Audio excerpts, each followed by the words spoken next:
interpretação de Jesus, ela é muito mais profunda e vai muito além do que o Antigo Testamento. A gente deu alguns exemplos. O que Jesus disse com relação ao homicídio foi muito além. Ele disse que ele traz a ideia do não matarás de fora, um ato consumado, para dentro, que é um ato planejado, premeditado. Eu plantei dentro de mim primeiro, planejei e engendrei, e então essa prévia de planejar, premeditar, engendrar, isso por si só já é um, um, um não matarás. E aí a gente deu aqui os exemplos que ele fala, né, de como lidar com os de dentro, como lidar com os de fora, que foi o trecho que nós comentamos. E depois a gente estava falando sobre um trecho que era o seguinte: tudo isso, gente, são pequenos trechos de muitos textos que, aliás, eu vou até reproduzir aqui. Deixa eu ver se eu consigo. Eu coloquei no chat aí de novo, tá bom? É um pequeno trecho de muitos textos que trazem ideais do Evangelho que estão presentes no Antigo Testamento. Coisa que hoje, a gente, como eu disse no encontro anterior, dois argumentos que muito se falam em muitas denominações e requis evangélicos. Primeiro, nós não precisamos do Antigo Testamento. Gente, esse argumento é uma falácia. Nós não conseguimos ir mais adiante, nos aprofundarmos, entendermos plenamente as palavras de Jesus e muito mais também. Boa parte das cartas pastorais paulinas a gente não consegue entender se nós não tivermos como pano de fundo, como, vamos dizer assim, um alicerce, o que diz o Antigo Testamento. Por quê? Olhando o Antigo Testamento e lendo as palavras de Jesus, as cartas paulinas e as outras cartas pastorais, a gente aí sim compreende a profundidade da interpretação que esses nossos autores mais do Novo Testamento nos propõem.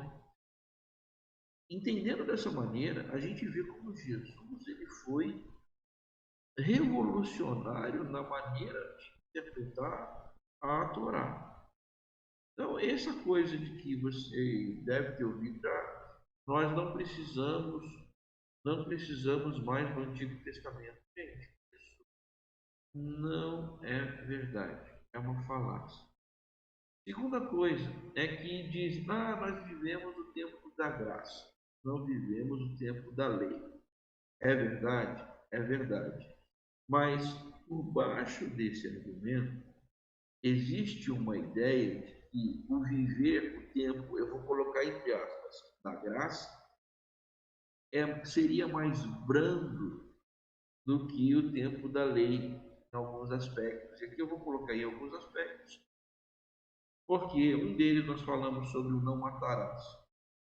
Gente, o não matarás, da maneira como Jesus reinterpreta o texto de Deuteronômio ou de Êxodo, não matarás, é muito mais difícil do que o simplesmente não matarás.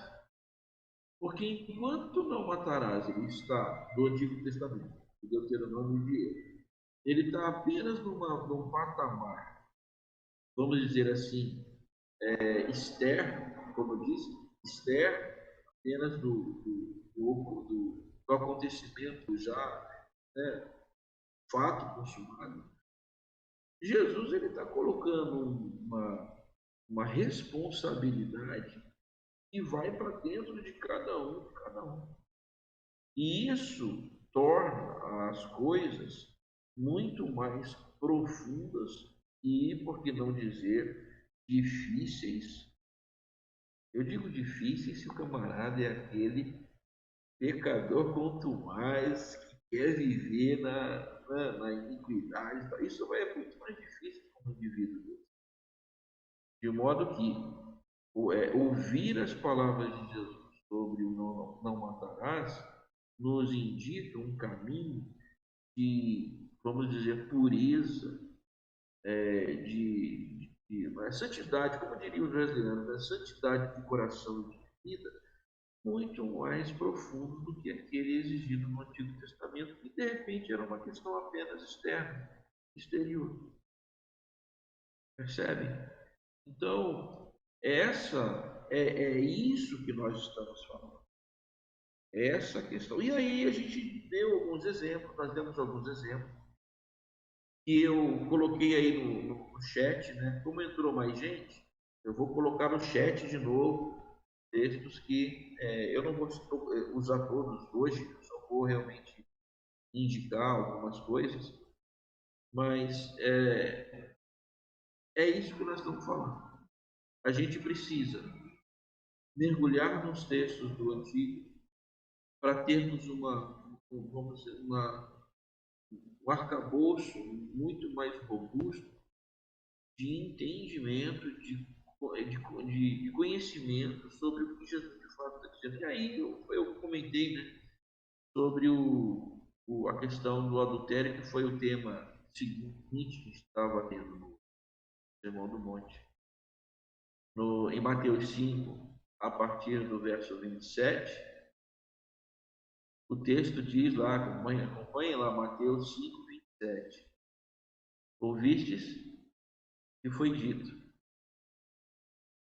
não adulterarás. Aí vem Jesus com a fala.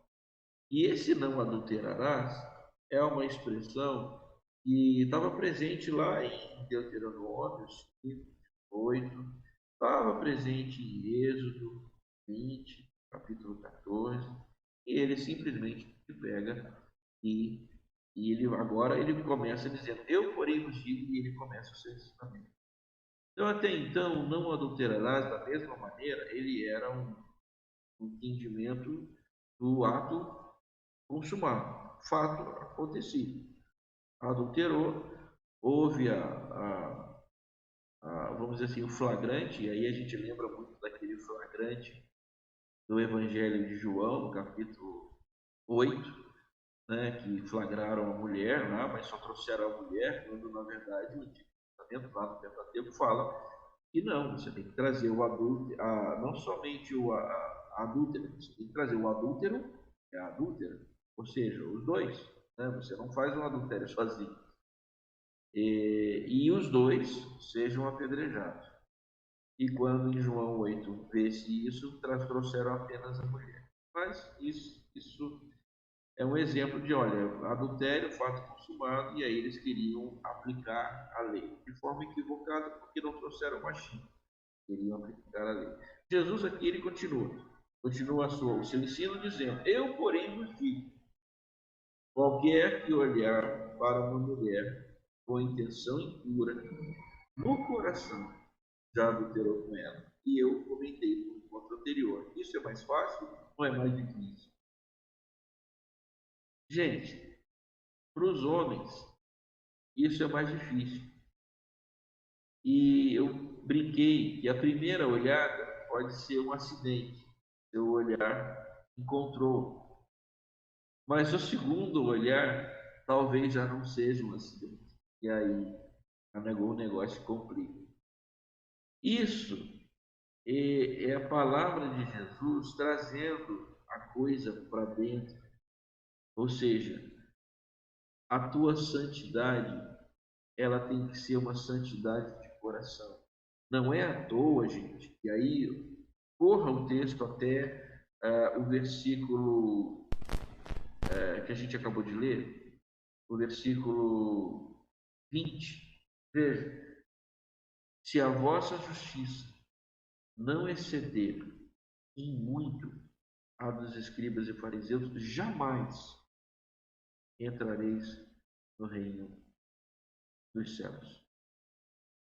Qual era a justiça dos escribas e fariseus? Era uma justiça da exterioridade. Você tinha que cumprir preceitos exteriores para que, de alguma maneira, esses preceitos exteriores, vestimenta, horários, recitações e uma série de outras coisas, esses preceitos exteriores, eles marcassem a sua vida interior. Isso é o que Jesus está dizendo. O exterior vai, o que realmente está lá dentro. E olha, gente, faz muito sentido isso. Quando, por exemplo, em alguns momentos, Jesus ele diz, vocês lembram daquele episódio quando alguém repreende Jesus porque ele sentou-se à mesa sem lavar as mãos? Vocês lembram disso, né? O que Jesus diz? Ele chama o povo, olha, ouvir e aprender. Não é o que entra e contamina, mas o que sai. Porque do interior, do coração, é que saem, são engendradas as grandes coisas. Tal. Então, a boca, ela reproduz, ela só vai falar que o coração está ali abundante, está cheio. Isso faz sentido. Então, a linha de interpretação de Jesus é uma linha absolutamente mais estrita e difícil de cumprir do que a justiça ou aquilo que os fariseus eles cumpriam.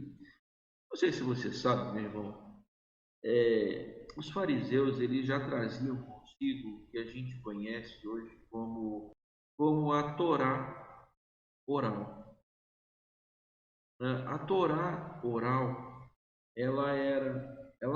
aliás, ainda é para os judeus, vamos dizer assim, o comentário sobre a lei de Moisés, sobre o Antigo Testamento. No tempo de Jesus, essa Torá oral, ela não havia sido ainda compilada. Então ela não estava escrita, mas ela estava sendo passada de geração em geração. E o grupo dos fariseus era um grupo que acolhia essa Torá oral, que era uma tradição judaica de alguns grupos, não todos. Por exemplo, os saduceus, né, que eram outro grupo no tempo de Jesus, eles não levavam em consideração a Torá oral, apenas a Torá escrita. Então, quando Jesus, ele, em alguns momentos do Novo Testamento, você vê ele entrando em embates com os fariseus, alguns desses embates, eles apontam para discordâncias de Jesus acerca da interpretação da Torá por conta da Torá oral. Então, por exemplo, isso volte, corra o texto até ali a versículo 18, leia aí. Ele diz que até o i ou o tio seriam os iod e os vav do alfabeto hebraico. Passe, né? Nada vai passar. E as mínimas coisas da lei têm que ser cumpridas. Mas ele diz que você não pode violar os mandamentos. E aí ele diz que se você violar e ensinar, você vai ser penalizado. Em muitos aspectos, o que provavelmente Jesus estava batendo era nessa tradição oral, nessa lei oral que os fariseus carregavam. Então, em alguns outros textos, em Mateus, por exemplo, já no final, ele tem um duro, Jesus traz um duro discurso contra os fariseus e escribas, e ele, né, os chama de hipócritas. E aí ele dá várias razões para isso. Gente, aqui é que nós vamos entrar num trecho, eu vou dizer, no mínimo, controverso daquilo que os evangélicos, de uma forma geral, trabalham com relação a divórcio. Né? Jesus ele está dizendo, também foi dito, aquele que repudiar a sua mulher, dê-lhe carta de divórcio. Né?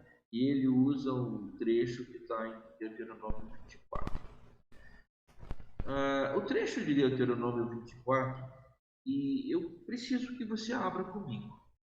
Deuteronômio 24, a partir do verso 1. Abre comigo, por favor. Vou ler. Obrigado. Só o primeiro? Você pode ler até o verso 4, Sérgio, por favor. Ok.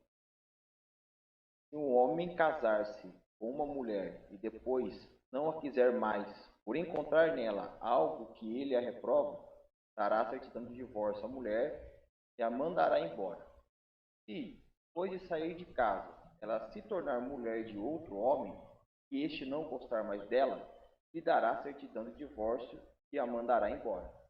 Ou se o segundo marido morrer, o primeiro que se divorciou dela não poderá casar-se com ela de novo, visto que ela foi contaminada. Seria detestável para o Senhor. Não traga pecado sobre a terra, que o Senhor, seu Deus, lhes dará por herança. É isso. Vejam, o trecho ele diz sobre aqui a carta de divórcio, a carta de repúdio, não sei como é que está aí, termo de divórcio, e a expressão alguma coisa indecente. Né? Os críticos bíblicos usam duas coisas aqui para interpretar essa questão da indecência. A primeira diz respeito a uma possibilidade de que aquele marido venha a descobrir que aquela mulher ela tenha tido relações sexuais ilícitas anteriores ao casamento. Ele, quando casou, não sabia, e aí ele soube depois, e aí ele manda ela embora. A segunda possibilidade, desculpa, gente, a segunda possibilidade seria ele descobrir que aquela mulher ela era uma sua parente, parente essa muito próxima, talvez uma prima irmã, alguma coisa assim, e ele também não sabia. E aí ele também teria a possibilidade de mandá-la embora. A questão do aqui não fala do adultério. Por quê? A questão do adultério ela é diferente, ela está em outro trecho. Né? E aqui, só um momento, eu vou pedir também que você abra comigo, só um momento. Você vai abrir comigo em Deuteronômio, no capítulo 22. Deuteronômio 22. Olha o que diz o texto. Se o homem for achado deitado com uma mulher, então ambos morrerão, o homem que se deitou com a mulher e a mulher. Assim eliminarás o mal de Israel. Percebam que no primeiro texto que nós lemos, nós estamos lendo sobre a possibilidade de um termo de divórcio, uma carta de divórcio, carta de repúdio, não sei como é que está na sua tradução, mas sobre um fato indecente, que, como estou dizendo, segundo os comentaristas bíblicos, né, bem pacífico, poderia ser por duas questões. Uma relacionada a um fato que tenha ocorrido, né, anterior ao casamento. Ele soube que houve impureza sexual anterior ao casamento, e aí ele descobriu, e se ele quiser ele vai mandar embora. A segunda sobre um laço de parentesco que não seria permitido, e ele também pode mandar embora. Ele não fala de adultério, porque na Torá, lá em Deuteronômio, adultério está em outro trecho. E no outro trecho do adultério, o problema é mais sério. No outro trecho, ele não fala de divórcio. Fala do que, gente? Ele fala de morte por apedrejamento. Mesmo.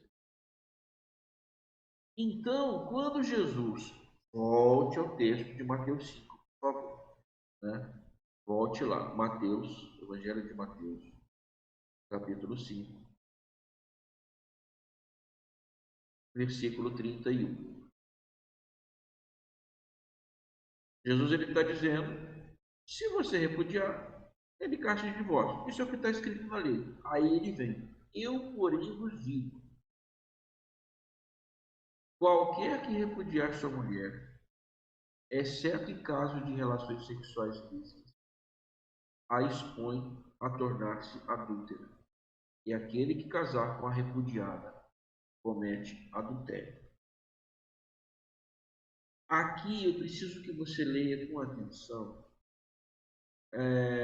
e comece a perceber, primeiro, o único caso em que Jesus ele fala de repudiar, qual é? Relações sexuais ilícitas. Né? E aqui, ele não está dizendo para a aplicação da lei no sentido de Deuteronômio 22, que seria a morte por apedrejamento. Ele está dizendo seria aplicar a ideia de uma carta de divórcio. Então, ele está propondo algo que é mais, vamos dizer, brando, no sentido da aplicação da lei. Ao invés de, adulterou, então ao invés de matar por apedrejamento, você vai dar carta de repúdio. Essa é uma primeira coisa que a gente tem que retirar desse texto. E a segunda é que, veja, ele está falando primeiro do divórcio.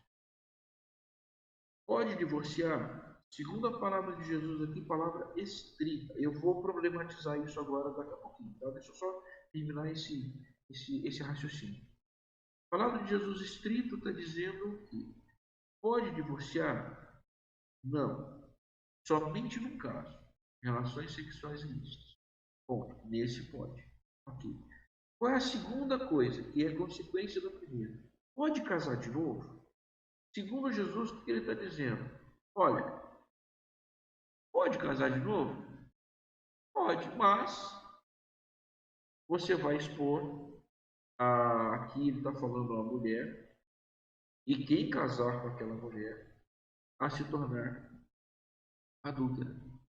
Então, na prática, seria um não. Né? É aquela história do. É uma brincadeira aqui, tá, gente? Pode matar fulano? Não, não pode. Mas não pode por quê? Eu não posso ir lá e matar? Bom, pode, mas aí você vai incorrer a lei. A lei vai te julgar, vai te prender, você vai ter que cumprir pena. Dependendo do país, você vai até, se houver uma pena de morte, né, por um crime desse que seja doloso, vai te matar lá, porque naquele país tem pena de morte. Mas você pode matar? Na prática até posso, mas porque a lei é muito dura, né, no dia a dia, não vai matar ninguém. Aqui, o que Jesus está dizendo é algo parecido. Olha, há a possibilidade do segundo casamento? Meu, até há. Só que, se você fizer isso, a consequência é aquela. Isso é segundo a palavra de Jesus. E há um entendimento, e eu preciso que você leia aqui comigo, está em 1 de Coríntios, no capítulo 7. Né? 1 de Coríntios 7, 10 e 11. Abra comigo lá, 1 de Coríntios 7, 10 e 11.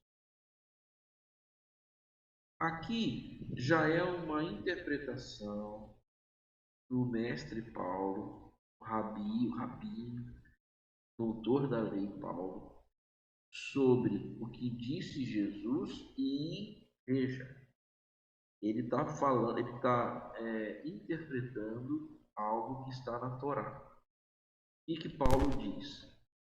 Capítulo 7, versículo 10 de 1 de Coríntios. Ora, aos casados ordeno, não eu, mas o Senhor, que a mulher não se separe do marido. Se, porém, ela vier a se separar, que não se case ou se reconcilie com o seu marido, e que o marido não se aparte de sua mulher. Aqui, Paulo está trazendo já uma segunda possibilidade, que é a da reconciliação, né? E ele está dizendo, a mulher não se separe do marido. Olhem aí, gente, uma coisa. Para dar carta de repúdio, quem dá a carta de repúdio ou carta de divórcio? É o homem ou a mulher? O homem. Aqui, Jesus ele está dizendo, desculpa, aqui Paulo já está dizendo, ele já está interpretando, dizendo, olha, com relação à mulher, a mulher não deve abandonar o seu marido, né? Não se separe do seu marido. E ele propõe o caminho da reconciliação. E mais, no final ele diz que o marido não se aparte da sua mulher. Aqui Paulo ele já está trazendo a responsabilidade para o homem. Porque isso também poderia acontecer. Era o caso do abandono, né? Um ou outro simplesmente abandona. Abandona porque, enfim. Em linhas estritas, o que Jesus ele está propondo? Jesus ele está propondo simplesmente o seguinte: olha, casou, meu filho, se mantém casado. Para separar, só se for com relação sexual. Separou, não casa de novo. Senão, segundo o meu entendimento, você vai estar incorrendo em adultério. Ponto.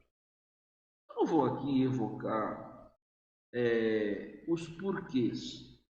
Né? É claro que todo texto, como a gente aprendeu no texto, naquele mini curso de interpretação bíblica, todo texto ele traz o seu contexto, o que a gente chama de seu lugar referencial, a sua cultura, o seu tempo. Então, eu não vou simplesmente entrar num argumento dizendo, porque no tempo de Jesus, etc, etc, etc, etc, não. O que eu posso dizer, em princípio, é o seguinte: nós temos uma ideia aqui da aliança. E olha, o casamento ele era compreendido como uma aliança tal qual, assim como os profetas usaram várias vezes esse argumento. Assim, a ideia é a ideia da aliança. Por quê?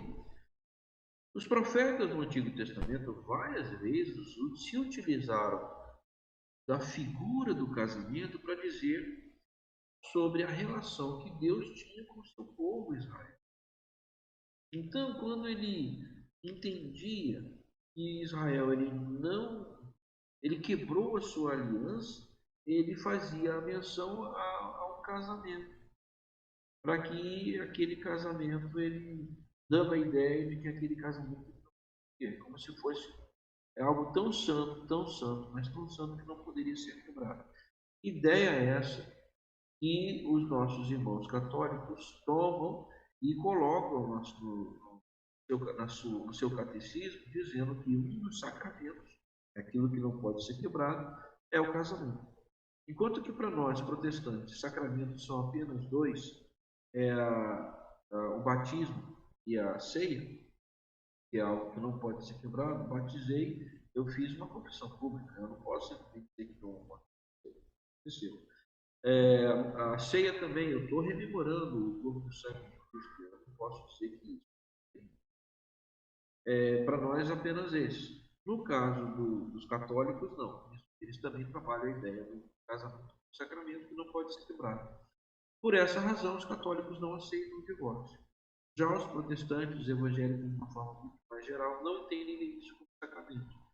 De modo que o divórcio é entendido simplesmente como, olha, foi um ato, vamos dizer assim, de pecado, porque ele não era previsto, né, com as palavras de Jesus, não era prevista a sua quebra, mas, assim como todo pecado, há perdão. E, após o perdão, você começa. A ideia da aliança é uma ideia trazida a todo instante.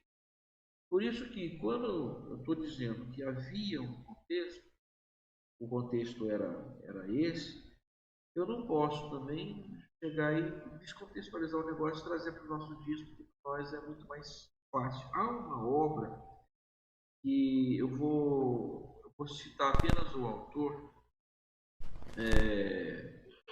é uma obra até, eu vou dizer assim, razoavelmente clássica no meio evangélico, é esse autor aí, tá? E ele escreveu junto com, vou colocar aqui,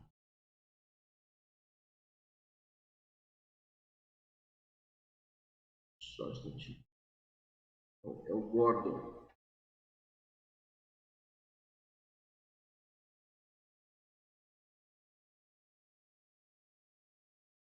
É isso, está aqui. Esses dois eles escreveram uma obra chamada Jesus and Divorce. E confesso que não sei se tem tradução aqui no português, talvez tenha, mas eu estava dando uma sapiada em alguns pontos dessa obra que reúne o grosso do entendimento dito evangélico dos dias atuais. E as perguntas, elas são perguntas muito, assim, muito simples, né? Por exemplo, quando Jesus ele falou naquele primeiro século para os seus ouvintes, como é que ele deveria interpretar esses ensinamentos? Naquele tempo, naquele momento, a gente precisava interpretar da maneira como eu falei aqui. Olha, é isso. Ponto. Não, a gente transige e é aquilo ali. A segunda pergunta é: a gente precisaria, não precisaria, a gente poderia entender isso e admitir alguma exceção? Olha, de certa maneira, sim. Qual seria a exceção? A exceção foi essa, que já é uma exceção. Jesus, ele não trabalha a ideia do adultério como passível de morte, segundo Deuteronômio 24, parece que a gente viu ainda há pouco. Mas, segundo a ideia de Deuteronômio 22, que é a carta de repúdio, a carta de divórcio. Então, nisso já é um particular, já é uma mudança, já está mudando alguma coisa. Agora, uma outra coisa que a gente precisava pensar. Jesus ele estava falando para um corpo de ouvintes ali que não era apenas judeu. Era um corpo de ouvintes que tinha gente de origem greco-romana, muita gente que não tinha origem judaica. De modo que aquele trecho da lei, para esse pessoal que não tinha origem judaica, não fazia sentido. Então eles ficariam apenas com as palavras de Jesus. Por essa razão, quando Paulo começa comentando sobre o casamento lá em 1 de Coríntios 7, nós lemos, depois se você puder, você leia 1 de Coríntios 7, e há uma explanação paulina bem didática para uma parcela do cristianismo que era não judaica. Eles eram greco-romanos, eram gregos. E Paulo ele faz essa explanação. E Paulo já é mais aberto, já é mais, como é que eu diria, mais, mais leve. Né? Outra pergunta que a gente poderia fazer, que é essa pergunta, que eu penso que é fundamental para nós. No nosso tempo, ah, isso faz sentido, né? Porque hoje nós temos algumas outras questões que, segundo a nossa sociedade, elas são mais, como é que eu diria, mais difíceis de lidar. Então, quando a gente olha para esses, essas questões, né, o que hoje a maioria do povo evangélico eles entendem. Eles entendem que, olha, fornicação, deserção de cônjuge, assim, quando um abandona o outro, é, adultério, enfim, isso, sim, isso é um motivo para você se divorciar. Ponto. A questão ela reside quando entra o lance do novo casamento. Né? Há um entendimento de que, para muitos evangélicos, eu vou pegar aqui uma estatística antiga, da década de 90, feita pela revista norte-americana Christianity Today. Ela diz que cerca de 73%, né, eles aprovam que realmente você pode divorciar. Mas que coisa de louco. 44% acha que não poderia haver um novo casamento. Ou seja, quase metade acha que divorciou, não pode casar de novo. Tudo isso eu estou dizendo para vocês entenderem que isso não é um assunto com relação a um novo casamento, tá? Não é um assunto pacífico no meio evangélico. E há um artigo bastante interessante, deixa eu ver se eu consigo aqui pegar aqui.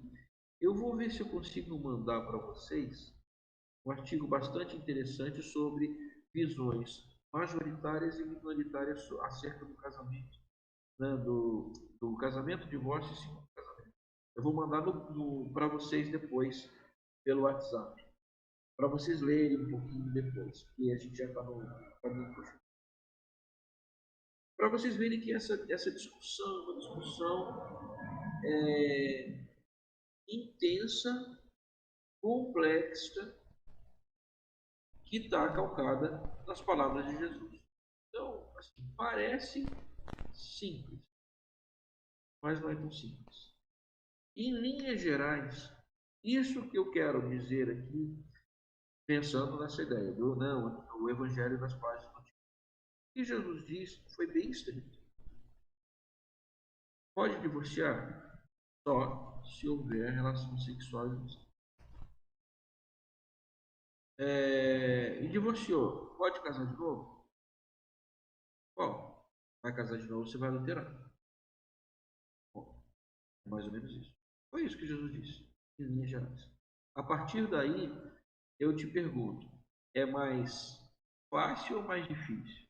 É aquela história, nós vivemos no tempo, falei ainda há pouco, vivemos no tempo da graça, não é mais o tempo da lei. Dizendo, o pessoal fala isso como se o tempo da lei fosse mais difícil. Né? Hoje, gente, o tempo da graça, ele é muito mais exigente em termos de santidade de coração e vida do que antes. Então, essa ideia evangélica, né, atual de que pode tudo, isso Eu não sei qual Bíblia o povo, sinceramente, eu não sei. Não sei como é que vocês veem isso. Eu penso da seguinte forma: pela lei do Velho Testamento, as pessoas, né, o povo, se ligava muito à simbologia. O lugar sagrado, o lugar santo, as festas, era tudo, vamos dizer assim, tinha um outro foco. Não colocava a santidade dentro de si. O evangelho traz a responsabilidade para o próprio ser humano.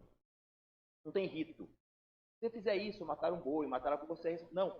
Coloca a responsabilidade no ser humano, dizendo, se você fizer, você pagará o preço. Se você não fizer, e por aí vai. O evangelho demanda de responsabilidade. E isso que eu vejo muitas igrejas, por exemplo, eu já participei, já vi, usam como pauta sempre o Velho Testamento para tirar um pouco a responsabilidade da gente e passar para o rito, passar para Deus, passar para o diabo. Nunca é minha responsabilidade. Eu acredito que 99% das ações que a gente comete é nossa responsabilidade. Não é de Deus, não é do diabo, não é da igreja, não é do sistema, não é da sociedade, do comunismo, do capitalismo, inventa um monte de coisa para dizer que a culpa é sempre do outro. Eu fiz por causa da sociedade. Eu fiz por causa de terceiros. A terceirização da culpa, eu costumo dizer. O evangelho demanda a responsabilidade. Jesus tira o rito do santo lugar, dos holocaustos, né? Porque se fizer um holocausto, santifica tudo. Fala, não, se você fizer. É por isso que é mais difícil. Porque você demanda uma responsabilidade que é sua. Você não vai adiantar você terceirizar para ninguém. Dizer, olha, eu saí por causa dela, por causa dele, por causa de fulano. Não. O evangelho demanda responsabilidade, não um peso maior, mas é uma responsabilidade maior e que acaba sendo boa a gente entender. Porque a gente acaba sendo convencido pelo próprio Espírito Santo, e não por terceiros, mas por aquele que habita em nós, o que é certo e o que é errado, que devemos fazer ou não. É uma questão de responsabilidade. E o ser humano em si não é responsável. A gente não gosta de assumir responsabilidade. Se dizer que eu quero assumir responsabilidade o tempo todo, eu estou mentindo. Se eu quiser passar para terceiro, colocar o pai para fulano, eu prefiro que faça assim. Porque é natural da gente fazer isso. Então o evangelho demanda responsabilidade. A gente entende que a partir de Cristo a gente não é uma congregação de lugares, nós somos a igreja, nós somos o corpo de Cristo, nós somos a santidade, nós somos o povo santo. Então ele está falando especificamente para o ser humano, para o homem. Você é que tem que ser diferente. Então essa é a maior responsabilidade. Por isso que na linguagem é mais difícil. Porque tem responsabilidade do próprio ser humano sobre as suas próprias ações. A Keila também mandou aqui no chat, e é mesmo, ele deixou a coisa mais séria. Jesus deixou a coisa mais séria. Isso, Sérgio, é muito interessante, que é a tal, tão propalada lei da semeadura, né? Aquilo que você planta, você colhe e tal, que o povo já fala muito, gosta muito de falar disso. Mas, na prática, é isso que você falou mesmo. Geral quer terceirizar, né? Para Deus, para o diabo, para a igreja. E, e olha, fica difícil, porque ninguém é culpado, né? Eu digo, ele nunca é culpado, ele nunca é responsável pelos seus atos. Então, o que a gente traz aqui, terminando aqui, eu vou mandar para vocês um texto que já está em PDF, eu coloquei em PDF e tal, que é um comentário do próprio autor sobre, que está em português, sobre essa obra. É uma resenha crítica do próprio autor sobre essa obra Jesus e o Divórcio, né? Jesus e o Divórcio, que é bom para vocês estudarem, né? Para vocês lerem, estudarem. E antes que vocês me perguntem, o que o Wesley dizia sobre o divórcio? Sabe o que o Wesley dizia sobre o divórcio? Quase nada ou nada. O Wesley teve um casamento conturbado. E o que aconteceu é que a mulher dele literalmente foi embora. Embora. Então, Wesley morreu casado? Morreu casado. Mas com a mulher? Sem a mulher foi embora. Então, ele não tinha muita propriedade para falar, tanto que eu procurei nos seus sermões, não encontrei algo sobre. Encontrei sim uma menção no seu diário sobre quando a mulher foi embora, né? Então, a vida conjugal de Wesley foi uma coisa meio conturbada. Talvez por essa razão ele não tenha escrito sobre. Nas notas sobre o Novo Testamento relacionadas a esse trecho de Jesus, Wesley ele se limita a fazer apenas algumas observações de cunho exegético, né? Texto em si, não hermenêutico, não de interpretação. Então ele apenas reproduz aquilo que realmente Jesus disse e ele reforça isso. Não fala nada além disso. Na nossa lei canônica, né, no nosso corpo doutrinal canônico da Igreja Metodista, a menção que nós temos com relação a divórcio ou casamento é a menção de que pessoas divorciadas podem ser recebidas na igreja ou os não casados, os casados podem ser recebidos. Pode sim. Né? E diz mais, há um trecho canônico que diz que a impossibilidade da regularização do matrimônio ou da situação civil, estado civil, ela não é impeditivo para que a pessoa seja recebida. Ou seja, o camarada ele não consegue resolver a sua situação civil por N razões, né? E isso não é impeditivo para que ele seja recebido ao corpo. Então, isso é o que nossa denominação ela infere sobre esse assunto. No mais, gente, é a grande. Foi sim, Rejane. Foi abandonado. E é uma longa história isso, é uma história bacana. Bacana no sentido assim, não que tenha sido feliz o negócio, mas bacana para que a gente entenda que mesmo Wesley, né, que foi para nós aquela potência do século XVIII, um herói da fé para nós, ele também teve seus problemas pessoais, sérios. Mas, e esse tema em especial é um daqueles temas que vale a máxima de Wesley citando Agostinho. No essencial, unidade. No não essencial, liberdade. Em tudo, amor. O essencial aqui, o texto, ele é bem incisivo e direto. Pode divorciar? Pode. Existem algumas regras lá no texto. Pode contrair novo matrimônio? Jesus não recomenda. Ele fala que não. E pode haver isso, mas depois Paulo, em 1 Coríntios, também fala sobre as opções que a pessoa tem. Terceira questão. Isso vamos dizer assim, é normativa única, exclusiva e tem que ser. Olha, isso aqui ele está como vamos dizer assim, uma daquelas ordenanças, não como mandamento, mas como uma daquelas ordenanças postas no Novo Testamento. Dado nosso contexto, e eu vou mandar o texto para vocês, tá? Em PDF, para vocês quiserem estudar essa aprofundar sobre isso. Dado o nosso contexto sociocultural do século XXI, esse tema ele pode ser pacificado conforme o entendimento aí de cada um, dado a questão da responsabilidade da lei da semeadura. Colher você vai, o que você plantar você vai colher. Então assim, para nós evangélicos, casamento não é um sacramento, ele pode ser feito, né? Mas a gente tem que usar isso com responsabilidade, né? Não é qualquer motivo que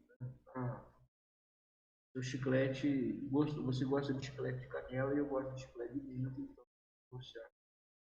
Eu penso, deve ser uma palavra de acolhida e de conforto para muita gente hoje que vive assolada aí, opressa até, por essa coisa de que, eu descasei, eu sou um pecador, uma pecadora, e agora eu não vou casar de novo, vou estar fadado, não posso viver um novo matrimônio.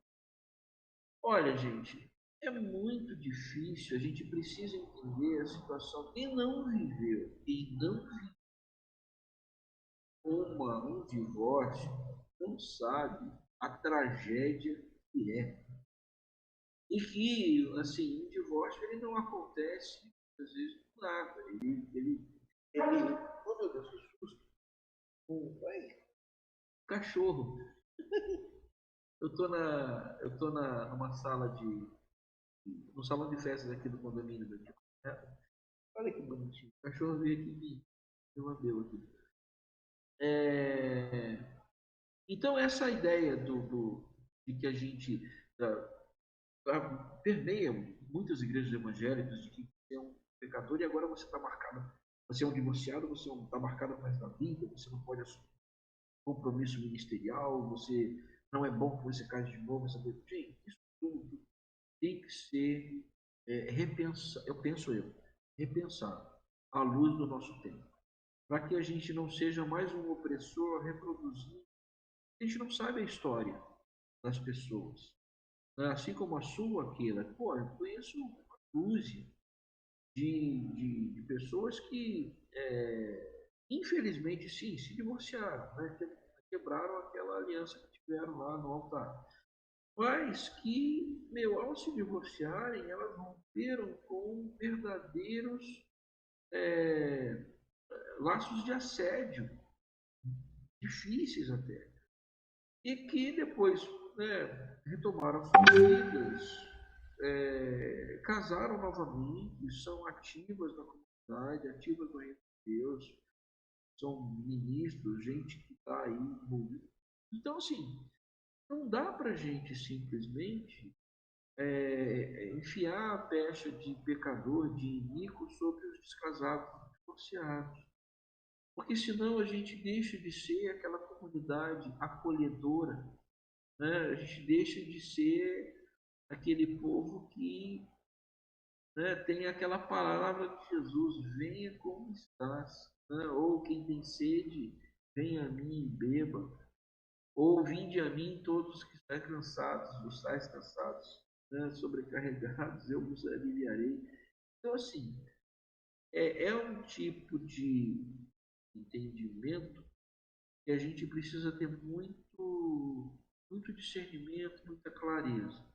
Não pode virar a festa da laranja, né? Assim como nenhum outro pecado, né? A gente entende isso, porque se não vira a festa da laranja, mas também não pode ser aquela coisa de, meu Deus, agora você está no pecado imperdoável e para você somente resta queimar no mármore do inferno com um capiroto lá dançando.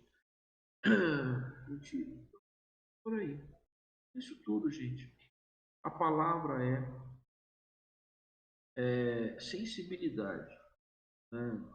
É discernimento, para que a gente estude bem esse tema.